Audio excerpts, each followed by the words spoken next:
So let's move forward. This is your exercise 4.3. As you can see, last lecture में हमने exercise 4.2 खत्म कर दिया. What? खत्म? नहीं मैम, word problems तो बाकी है. I know, right? Word problems बाकी है, but as you can see, first we'll be solving all the quadratic equation. We'll be doing all the methods which we have to solve, and then हम word problems करेंगे last में. So do not worry, मैं कुछ skip नहीं करूँगी. सब कुछ करवाऊंगी, सिर्फ ऑर्डर ऊपर नीचे कर रही हूँ, that's all. Only order is jumbled but I am gonna do everything. But ma'am last वाले एक्सरसाइज में तो आपने वर्ड प्रॉब्लम करवा दिया था. वो तो सिर्फ आपको टेस्ट देने के लिए कि एक्चुअली वर्ड प्रॉब्लम होता क्या है. Done, but no worries. So here we'll be solving all this quadratic equation first using those three methods, and then I'll be coming back to word problems. बाद में हम word problem solve करेंगे. Done? Okay. So I hope first method is clear to you. Now coming to the second method, which is completing the square method. So this is your exercise 4.3, question number 1, which says find the roots of the following quadratic equation if they exist. अब यहाँ पे एक word add किया है कि आपको roots find करना है अगर वो एग्जिस्ट करते हैं तो. बट मैम हमें कैसे पता चलेगा कि रूट एग्जिस्ट कर रहे हैं या नहीं कर रहे? तो रखो, थोड़ा थर्ड रखो, हैव पेशेंस, विल सी कि कैसे आता है. और अगर एग्जिस्ट करते हैं then find it by using the completing the square method. Now as I said, you have three methods to solve this quadratic equation. But अगर क्वेश्चन एग्जाम में ऐसा मेंशन हो कि आपको कंप्लीटिंग द स्क्वायर मेथड या general method या factorisation method करना है, तभी आपको वो स्पेसिफिक मेथड करना है. Otherwise you can do on your own. Fine. Okay, so let's start with completing the square method. In this completing the square method, you have to just remember few points, few steps. You just have to remember few steps and then you are good to go. So I'll be dictating the steps. मैं सारे steps नहीं लिख रही हूँ, मैं steps dictate कर रही हूँ, आपको मेरे साथ लिखना है. So coming to the first question, which is 2x square minus 7x plus 3. Ma'am क्या ये इक्वेशन में फैक्टराइजेशन से कर सकता हूँ या कर सकती हूँ? तो बिल्कुल, अब you can solve this equation using factorisation method also. But because यहाँ पर हमें बोला गया है कि भाई use the completing the square method, hence we are doing the completing the square method. Now let's come to the step number 1. Step number 1 says, okay, step number 1 है you have to see that coefficient of x square should be 1. आपको देखना है that coefficient of x square should be 1. So write down with me only for this particular thing. Fine, जब मैं बोल रही हूँ कि मेरे साथ लिखो तभी लिखना, otherwise नहीं लिखना है. So मेरे साथ लिखो step 1 which says the coefficient of x square must be 1. The coefficient of x square must be 1. So हमें पता चल गया कि अच्छा x square का coefficient क्या होना चाहिए? 1. बट क्योंकि यहाँ पे x square का coefficient 1 नहीं है, so हमें 1 करना पड़ेगा. 1 कैसे करोगे? तो we have to divide it by 2. Now अगर इसको 2 से डिवाइड कर रहे हो तो सभी को 2 से डिवाइड करना पड़ेगा, क्योंकि आप फ्रेंड साइज में पार्शियलिटी कर सकते हो बट मैथमेटिक्स में पार्शियलिटी बिल्कुल भी अलाउड नहीं है.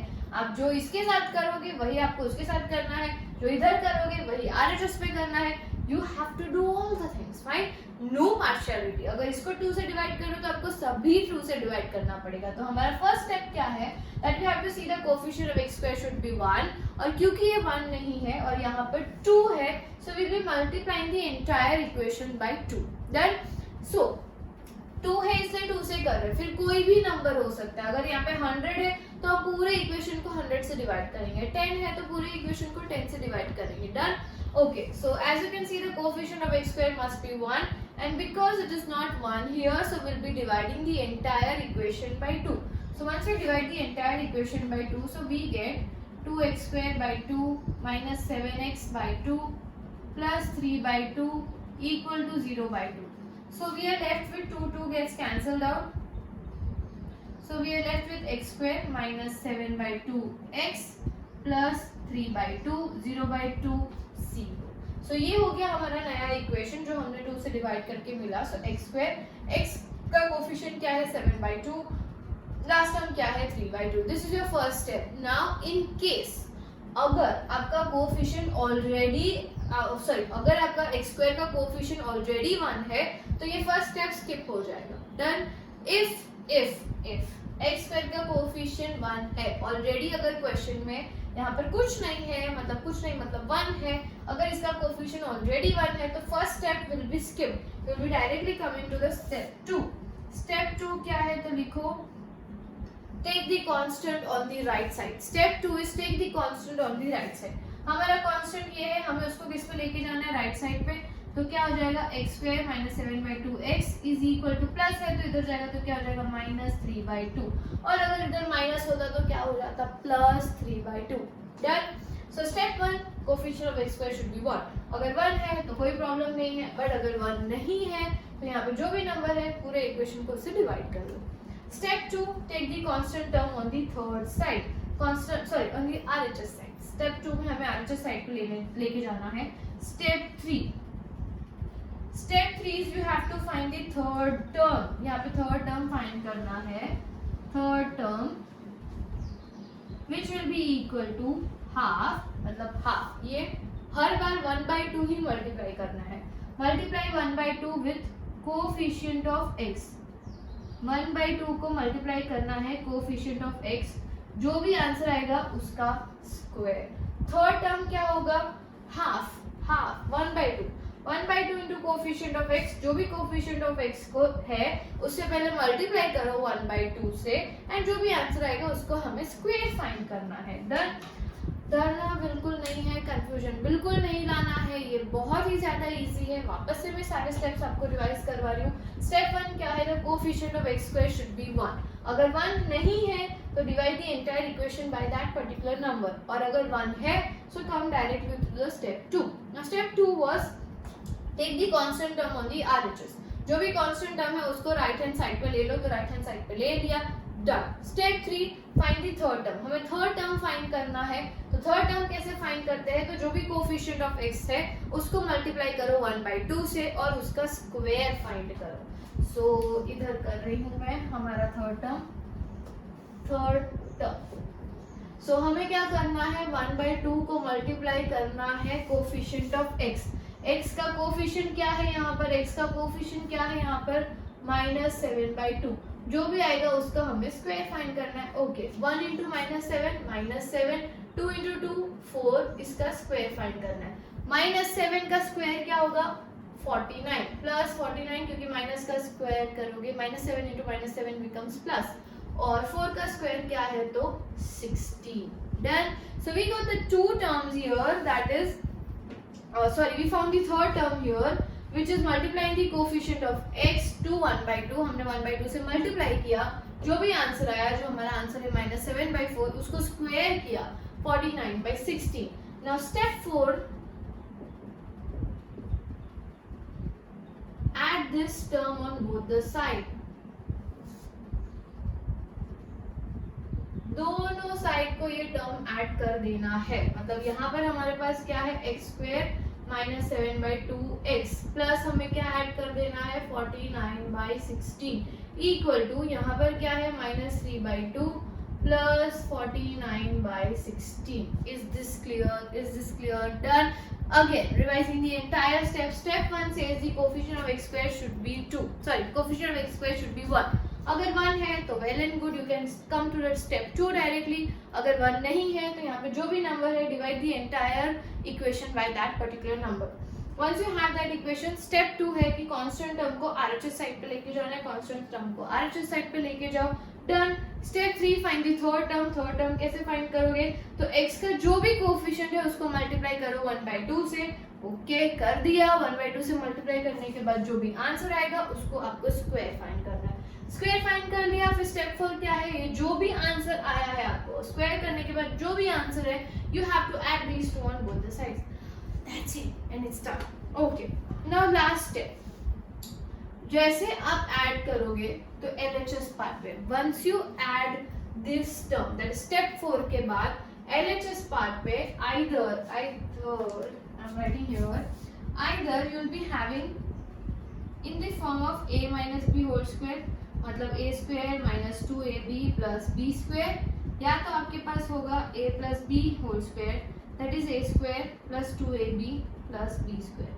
मतलब आपके पास जैसे आप यहाँ पे 2 ऐड कर दोगे, once you add this 49 once you add this term that is your step 4, आपका जो LHS पार्ट है या तो वो a² minus 2ab plus b² के फॉर्म में होगा या तो वो a² plus 2ab plus b² के फॉर्म में होगा।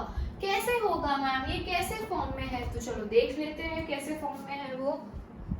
सो as you can see minus है, यहाँ पे माइनस है, मतलब ये क्या है, a minus B whole square.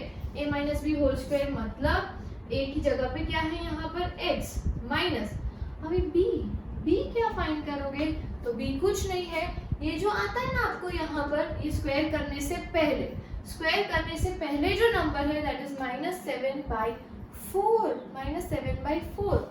और ये माइनस कंसिडर नहीं करना है आपको यहाँ पर, सॉरी ये माइनस कंसिडर नहीं करना है यहाँ पर, ये जो नंबर आएगा that is your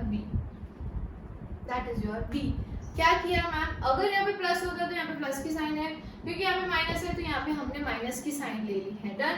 so as you can see one mistake I did here was कि कोफिशिएंट ऑफ x बोला था, कोफिशिएंट ऑफ x उसको हमें नेगेटिव, यहाँ पे नेगेटिव या पॉजिटिव साइन वो हमें कंसीडर नहीं करनी है, साइन नहीं लेना है, ठीक है, सिर्फ नंबर लेना है। ओके, कमिंग बैक हियर, मैंने जैसे बोला स्टेप 4 के बाद यहाँ पर या तो a² minus 2ab plus b² होगा या a² plus 2ab plus b² होगा। वो कैसे पता चलेगा, तो जो x की जगह पे है वो x ही रहेगा, आई मीन यहाँ पर a की प्लेस पे जो है वो हमेशा x ही रहेगा और b के प्लेस पे क्या होगा, तो ये जो नंबर होगा वो। अब हमें अगर आपको डाउट है तो हम फाइंड कर लेते हैं a minus B whole square.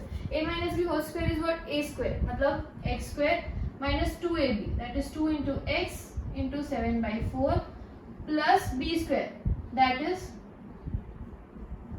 49/16. 2 1s are 2 2s are 4. So you have x² minus 7x by 2 plus 49/16. तो देखो जैसे हमने सॉल्व किया यही आ गया, yes or no, done, great. So as you can see कि हमें LHS पार्ट पे either it is a² minus 2ab plus b². So as you saw कि हमने यहाँ पर देखा, जैसे मैंने आपको बोला कि LHS पार्ट में either it is a² minus 2ab plus b² और it is a² plus 2ab plus b². तो यहाँ पे हमने ये लिख लिया, मैंने आपको सॉल्व करके भी बता दिया था कि ये कैसे a² minus 2ab plus b² आया, बट जरूरी नहीं है आपको हर बार ये सॉल्व करके देखना नहीं है, ये हमेशा a minus B whole square या तो a plus B whole square के फॉर्म में ही आएगा। अगर माइनस है तो माइनस, प्लस है तो प्लस, a की जगह पे क्या होगा तो ये x ही होगा और b की जगह पे क्या होगा तो ये नंबर स्क्वायर करने से पहले वाला number. This is shortcut find to find कि अच्छा भाई यही सेम नंबर है, but you can see the square root of this also, anything, it is fine. Okay, so moving forward is equal to, यहाँ पर as you can see the LCM is not same, तो पहले हम LCM लेंगे, 16 LCM होगा तो 2 into 8, so minus 3 into 8 upon 2 into 8 that is 16 plus 49 upon 16, so ये हो जाएगा x minus 7/4 whole square is equals to minus 24 plus 49 upon 16. Which will be equal to minus 24 plus 49 is your 25 upon 16. So x minus 7/4. अब देखो ये पूरा का square है, the whole square, it is whole square. Square RHS पे जाएगा तो क्या हो जाएगा स्क्वायर रूट, so आ जाएगा 25/16. So आपका आंसर क्या होगा x minus 7/4. आपको पता है कि होल अंडर रूट हो तो you can write as under root of 25 upon under root 16, under root upon 25 under root upon 16. So फिर 25 का स्क्वायर रूट क्या होगा 5, 4 का 16 का स्क्वायर रूट क्या होगा 4, और आपको ये भी पता है कि स्क्वायर रूट हमेशा जब नंबर बाहर आएगा तो प्लस माइनस दोनों नंबर आएगा, तो आपके पास दो पॉसिबिलिटी आ गई that is plus and minus. Completing the square method easy है बट जस्ट बहुत बड़ा है, फाइन, आपको स्टेप्स याद रखने हैं और फॉलो करना है, बट बड़ा है ये, अभी भी हमारा एग्जाम्पल खत्म नहीं हुआ है, we have to do more steps, but just that remember that it is very easy but it is lengthy. So again I am revising first step कि x square of coefficient हमेशा 1 होना चाहिए, अगर 1 है तो ठीक है, 1 नहीं है तो डिवाइड करो पूरे इक्वेशन को, यहाँ पे जो भी नंबर होगा वो, once you divide these two equation, आपके जो भी इक्वेशन मिलेगा, स्टेप 2 क्या करना है, कांस्टेंट को RHS को ले लेना है, ले लिया। स्टेप 3 क्या करना है, you have to multiply the coefficient of x, या कोफिशिएंट ऑफ x मतलब एक नंबर होगा, you have to multiply that number with 1/2, मतलब 1/2 से मल्टीप्लाई करना है, जो भी आंसर आएगा उसका स्क्वायर फाइंड करना है, जो स्क्वायर मिल जाएगा you have to add that square on both the side, once you add it then on the LHS part में हमेशा या तो a² minus 2ab plus b² होगा या तो a² plus 2ab plus b² होगा. So you have to write in that form. मतलब RHS given होगा तो LHS फॉर्म में लिखना है. So x minus 7/4 whole square. यहाँ पे LCM सेम होगा तो ठीक है, नहीं होगा तो सॉल्व करो और ये स्क्वायर को उधर लेके जाओ तो ये स्क्वायर रूट हो जाएगा. तो आपके पास दो पॉसिबिलिटी आई. इधर जो छोटी सी जगह है इधर मैं कर रही हूँ आपका last step. As you can see आपके पास दो पॉसिबिलिटी आई, दैट इज प्लस 5/4 और minus 5/4. So you have to take both the answer, that is x minus 7/4 is equals to plus 5/4. मतलब एक बार प्लस कंसीडर करना है, दूसरी बार कंसीडर करना है x minus 7/4 is equals to minus 5/4. तो दो पॉसिबिलिटी आ गई, दो रूट्स होते हैं तो इसको आगे सॉल्व करते हैं. तो x is equals to क्या आएगा 5/4 as it is, माइनस इधर जाएगा तो क्या हो जाएगा plus 7/4. So x is equals to क्या आएगा 5 plus 7/4 which is